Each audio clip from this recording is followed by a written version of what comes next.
Welcome back, sparklers, to another episode of Ignite Your Spark. I'm your host, Kim Duff Selby.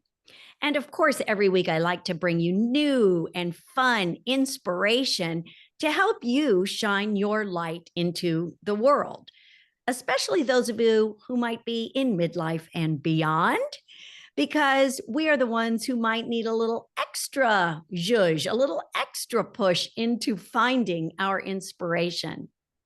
My guest today is Lisa Tenner. And yes, she knows a way to help us ignite our sparks. And we're going to get into it. Let me tell you about Lisa. She's one of the brightest people I have interviewed. Okay, just kidding, everybody else out there. You're very bright too, but I mean like academically. She has a master's and an undergraduate degree from MIT. And she also taught on the faculty of Harvard Medical School's continuing medical education publishing course for 12 years.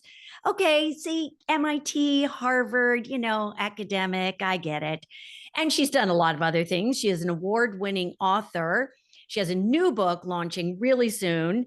Her first book was called, wait, I'm going to get it right. I'm going to get it. It's called, okay, Lisa, tell me. Oh, it's The Joy of Writing Journal, Spark Your Creativity in 8 minutes a day. And you all know I love that. Spark your creativity. Anybody who has the word spark in a title, oh my gosh, I'm so all about it. Well, welcome, Lisa, to Ignite Your Spark. Thank you so much, Kim. It's great to be here.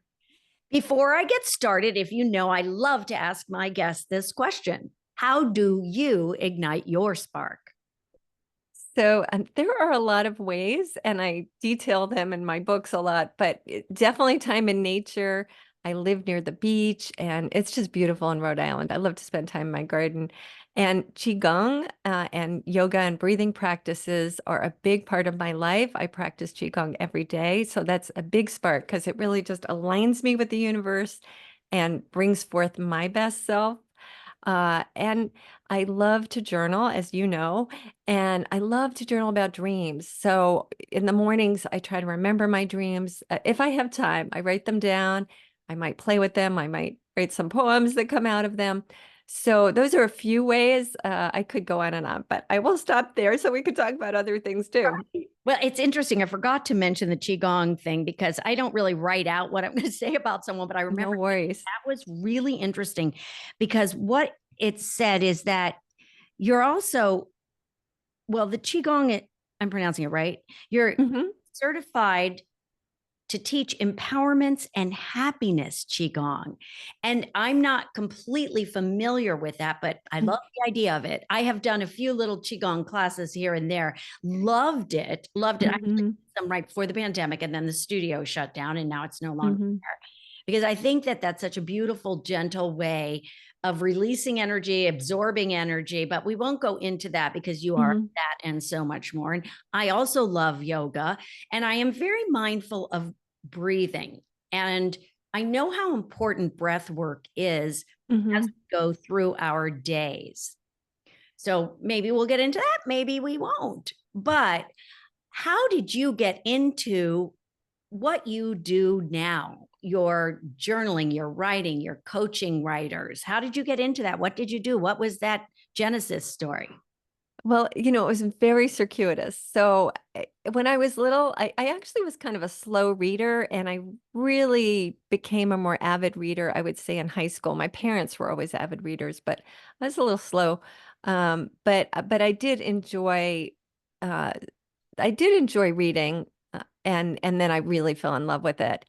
But I did always have this feeling I loved writing, and I'd say like in first or second grade, I started writing little books. So I think there was this spark there from the very beginning. And I did some tutoring and teaching too. So the teaching also was kind of one of those things that showed up early in childhood. And as you know, I ended up at MIT. At that time, they were really heavily recruiting women, and I had done well in both kind of math and science and the more liberal arts.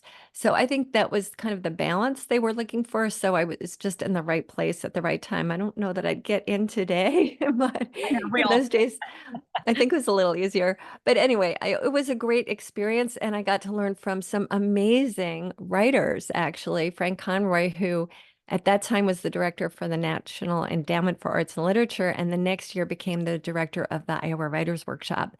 So he's just renowned as an incredible, he's late Frank Conroy, but he was renowned as an incredible editor and writing teacher. And so I really learned a lot of what I learned about good writing and revision from him. But I thought, oh, I have to do something that's realistic and will support me. And my parents are both in the arts. My mother was a painter, and my father was an English teacher. But he had, when he was in his teens, he wrote music and he did sell his songs. But then he felt like that wouldn't really support a family. So he was big on having something that can support you. So when the MIT stuff came, he was just all over it, said, this is great. You'll always have a job. So I went to MIT, and it was a great experience. We just had our undergrad and graduate school reunions the same weekend, this past weekend. And it was so enjoyable to catch up with people. But, I did sometimes feel like a weirdo there because I think at my heart, I'm an artist, a writer, creative person, and there are plenty of creative people there, but still it was harder maybe to find my tribe. And then I worked kind of a programming type job. I was not a good programmer. So quickly realized, okay, this isn't the right thing for me. But during that time, I often, during my career and also as a nonprofit director, I did still take writing courses, even at like Brookline Center for Adult Ed, Cambridge Center for Adult Ed in Boston. And and that was really great. I kept the writing alive. Often there were poetry classes. But then when I was running this nonprofit for 10 years in Boston, I got really burnt out and I got quite sick. And it was really that illness, chronic fatigue syndrome, that got me looking for alternatives and how am I going to heal from this? Because allopathic medicine had nothing to offer me and was often very depressing. So I went on this path and tried all these different alternative therapies. And one thing that really helped a lot was something called polarity therapy. And it helped so much and got me well. And I thought, well, I want to figure out how this stuff works. So I studied for, I think, a year and a half or 2 years at the Polarity Institute and learned about polarity yoga and all kinds of aspects of this health system that's an energetic health system that draws from a number of traditions: acupuncture, Chinese traditional medicine, Ayurveda, osteopathy. It goes on and on. But Randolph Stone, he was an interesting person who kind of brought all these things together. And I kind of knew I wasn't going to become a healing practitioner, but it was just so fascinating to me. And I continued and still continue to use some of the practices that I learned then, breathing practices and other kinds of practices. So fast forward, I ended up really burnt out before I discovered polarity and was really struggling. Journaling helped me a lot. And then I got this idea for this book, The Ultimate Guide to Transforming Anger. And I ended up co-authoring it with Jane Middleton Moss and Pico Todd. Pico's a cartoonist. Jane is an anger expert. I brought to the table the idea and love of writing. So we wrote this book together and we got a traditional book deal and sold over 20,000 copies. And it was a great experience. But after that, I realized I didn't enjoy teaching people who were angry and they're, often like their wives had sent them to take this workshop. And so I realized I really wanted to work with people's creativity directly. And I just started offering these creativity workshops of like, how do you get in the zone and do your creative stuff? But quickly, the people who were coming to me were mostly writers. And then my publicist actually was delivering a presentation at Harvard Medical School's publishing course and asked me, actually asked me if I was interested being on the faculty there. I said, of course. And he asked the director, Julie Silver, are you looking for more people to lead the writing workshop? She said yes. So that was an incredible opportunity. And I started working with a lot of doctors and nurses, therapists, social workers, healers, and helping them get their books published, helping them write book proposals. So that is kind of the long story. Sorry, it went on and on, but That's okay. Yeah, I'm so fascinated by the journaling aspect because I do have a lot of questions about that. I go on and on journaling. I mean, my brain works at a very fast warp speed. And it's challenging for me to sit and write, but when I do, I feel really good about it. I have a million journals, and I know a lot of people are like that. Do you? Well, I obviously know this. I was going to say, do you think everyone can benefit from journaling? But do you think that everyone has the capability to journal? Because some people's heads just don't kind of work that way. Yeah, I don't know the answer to that, but I would wonder if they tried different kinds of journaling, right? Like you can do a bullet journal, which is very different, or you can just do a visual journal. You can do a collage type journal, gratitude journal. So there might be, if somebody doesn't want to sit and write a lot of words, there might still be ways to journal that are very productive, but they might not be what you typically would see in journaling. Well, I like that. Those are great points. I've seen bullet journals advertised where you can Hmm. purchase them, but I like that idea of doing a collage. I'm a big believer in a gratitude list. That is huge. I have a Yeah. program for women in midlife and beyond. And one of the things that I talk about that really assists you is a gratitude list, whether you're writing it or saying it. I think that's beneficial. What are some of the other benefits of journaling? I mean, I tell people to journal all the time, even though I may not do it all the time. Yeah, it uplifts your mood, right? And it can help you solve problems in your life. It can help you uh, it can help you with your creative projects, like really think through things and also get new ideas. And it can help you just generally think out of the box. And it can help you understand what you really believe or think about something and help you grow and change. And it goes on and on. There's so many benefits of journaling. And I find I journal with my dreams very often in the morning.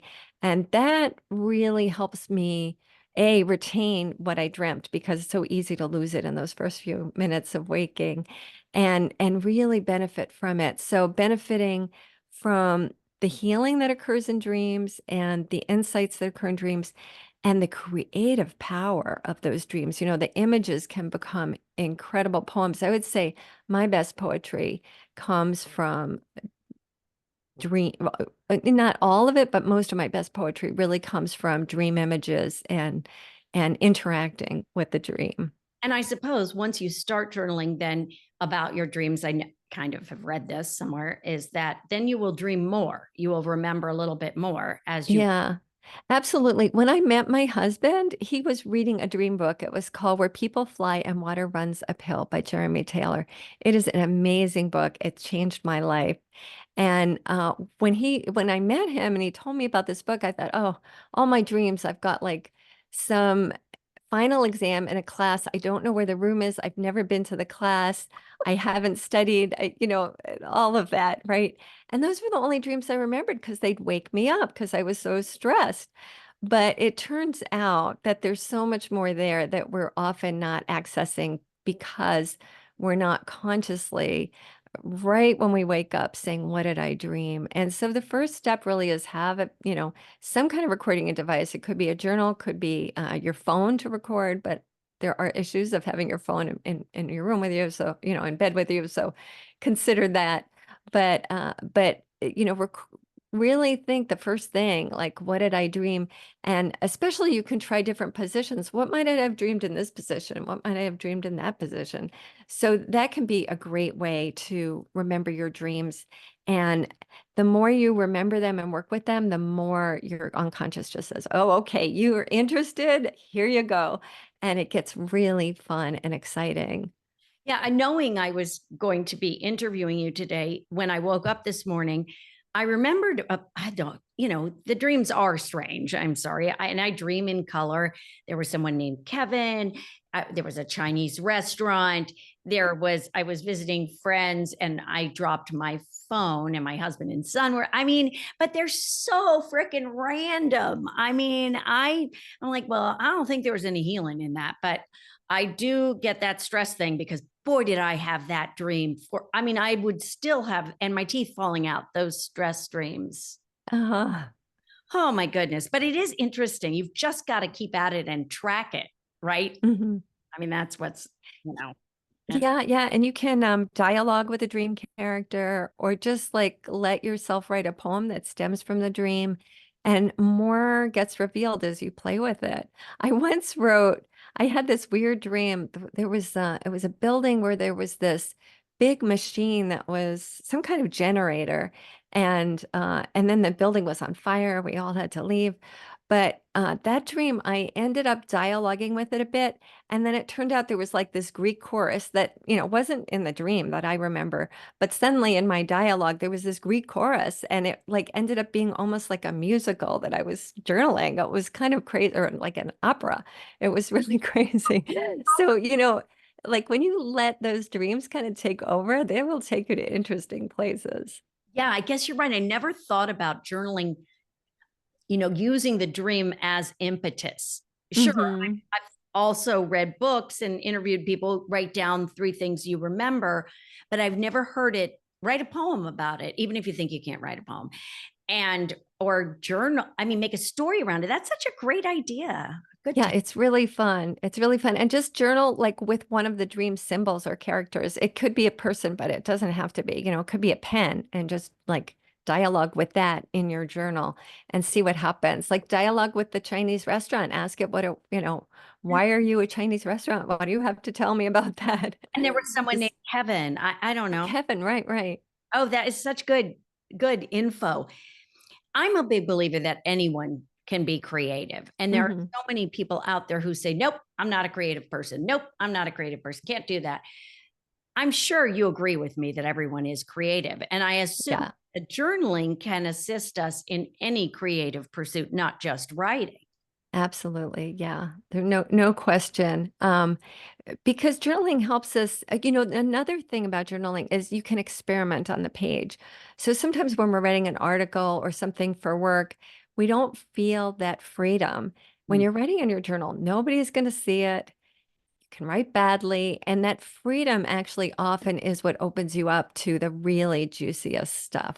However, I know people who have written in their journals about their husbands, and the husband found the journal. Oh. Yeah, so people do read your journal. Yeah, so that's a good point. Like if you are going to journal something that's really sensitive and you don't want anyone to see, do think about where you're going to put that journal and how you're going to keep it in a way that nobody is going to pry.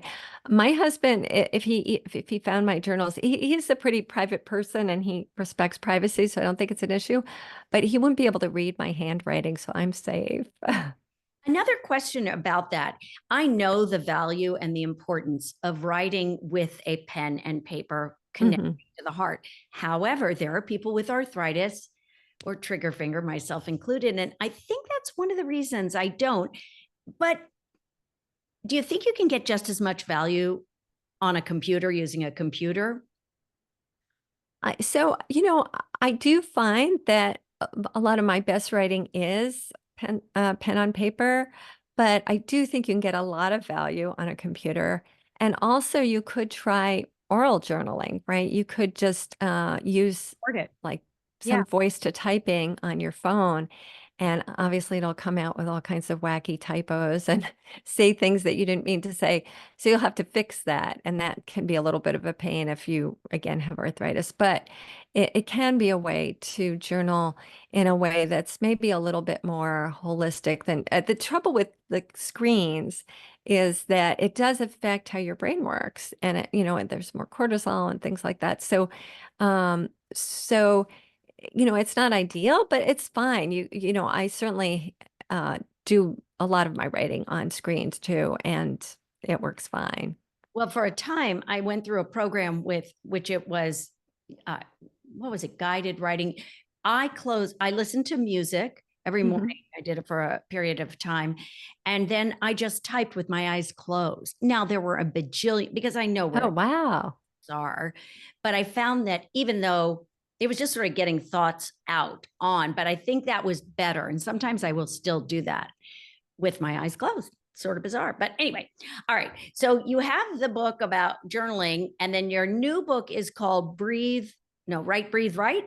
Breathe, right, breathe. And the right being WRITE. And it's not just for writers. I mean, writers, I think, will love it, but it's really for anybody who wants to get in creative flow and maybe learn some practices that put you in a flow state.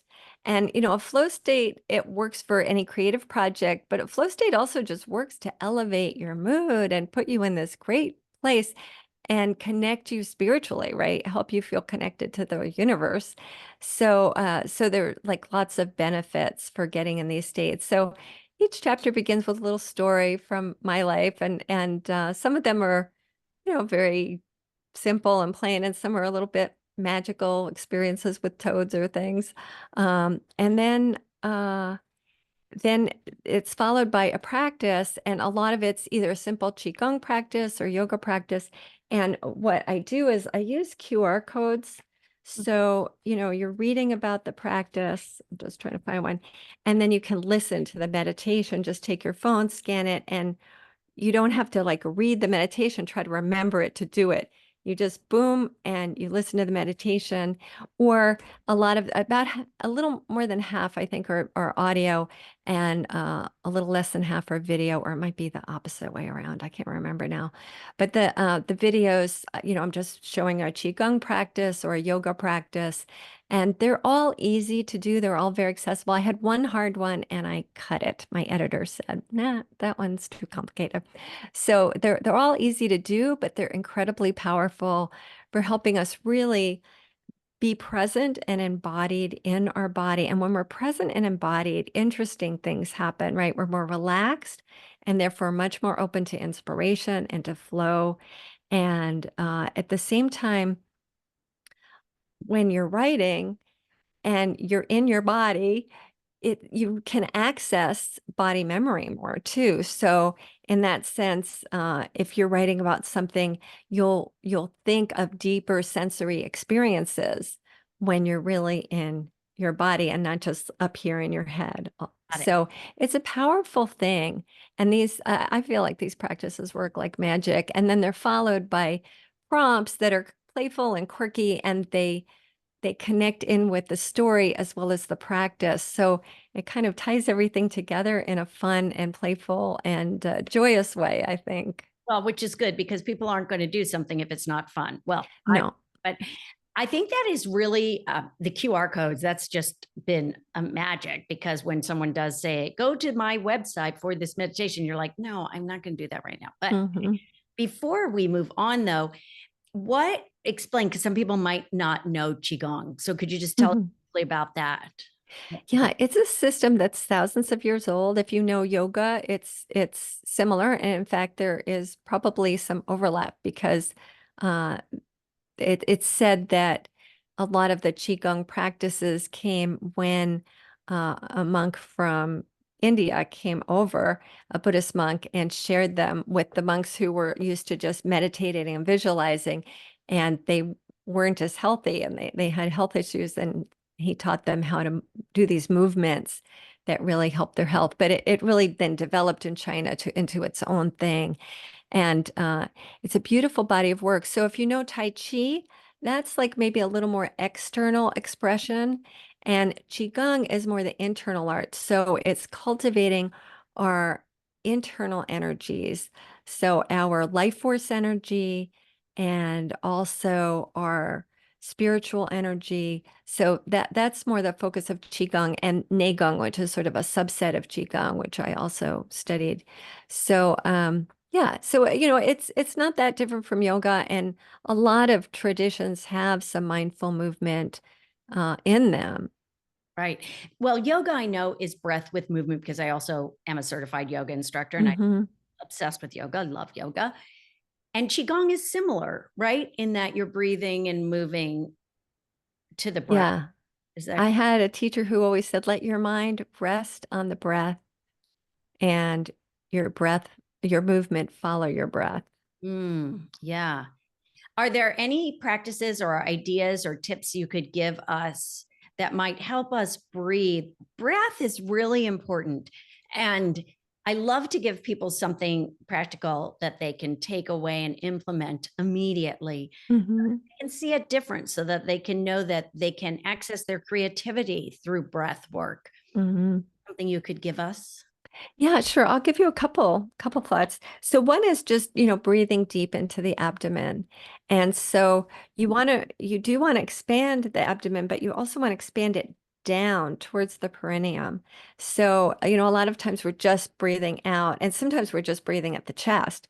So you want to breathing down deep in the belly, like 3 fingers width below your belly button is what we call lower dantian in Qigong. And so if you have your hands there and you breathe in through your nose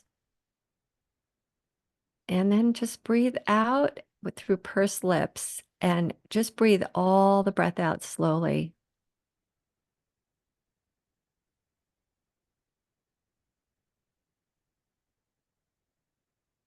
And again,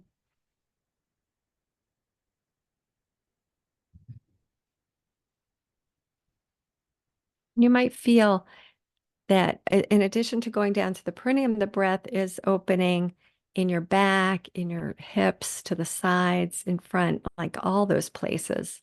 I really love it when I am conscious of breathing because I know so often we breathe from our chest, which is not deep breathing. Yeah.